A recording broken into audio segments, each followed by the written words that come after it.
प्रधानमंत्री नरेंद्र मोदी की अमेरिकी यात्रा और भारत अमेरिका के बीच बढ़ती दोस्ती से चीन का सरकारी मीडिया बौखला गया है। चीन की कम्युनिस्ट पार्टी का मुखपत्र माना जाने वाला ग्लोबल टाइम्स ने दावा किया कि भारत का अमेरिका के साथ व्यापार चीन की जगह नहीं ले सकता है। यही नहीं, भारत भी वैश्विक सप्लाई चेन में चीन की जगह नहीं ले सकता है। चीनी अखबार ने कहा कि भारत जितना ज्यादा अमेरिका को निर्यात करेगा, उसे उतना ज्यादा ही चीन से आयात करना होगा। विश्लेषकों का कहना है कि पीएम मोदी की इस यात्रा में सबसे ज्यादा चर्चा चीन पर ही फोकस रहनी है। ऐसे में उसका बौखलाना स्वाभाविक माना जा रहा है। ग्लोबल टाइम्स ने कहा कि यह भारतीय प्रधानमंत्री की साल 2014 में पद संभालने के बाद अमेरिका की 6वीं यात्रा है। चीनी अखबार ने आरोप लगाया कि अमेरिका ने इस संबंध में अपने प्रयास बढ़ा दिए हैं कि भारत चीन के साथ विवाद करे। उसने माना कि इस समय अमेरिका और भारत के बीच व्यापार लगातार तेजी से बढ़ रहा है।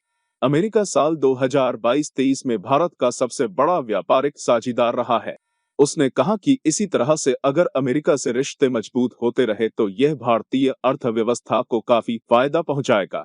हालांकि अमेरिकी विदेश मंत्री ने अभी हाल में ही चीन का दौरा किया है।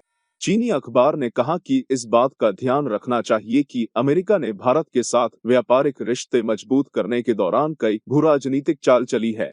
उदाहरण के लिए अमेरिका ने आईपीएफ से चीन को बाहर रखा है, जिसका निर्माण हिंद प्रशांत क्षेत्र में आर्थिक सहयोग बढ़ाना है। ग्लोबल टाइम्स ने कहा कि अमेरिका की चाल को भांपना मुश्किल नहीं है। अमेरिका की कोशिश है कि चीन की आर्थिक बढ़त को धीमा करना है। हालांकि अमेरिका की यह चाल सफल नहीं होगी। ग्लोबल टाइम्स ने कहा कि चीन की ग्लोबल सप्लाई चेन में स्थिति को भारत या किसी दूसरी अर्थव्यवस्था से बदला नहीं जा सकता है।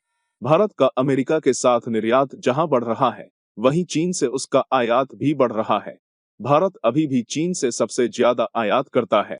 कोरोना महामारी के बीच भी साल 2021 में चीन और भारत का व्यापार $100 अरब को पार कर गया। साल 2022 में भारत और चीन का व्यापार $135 अरब तक पहुंच गया, जो रिकॉर्ड है। भारत को अपनी अर्थव्यवस्था के लिए केमिकल से लेकर दवाओं के कच्चे माल तक को चीन से मंगाना पड़ रहा है।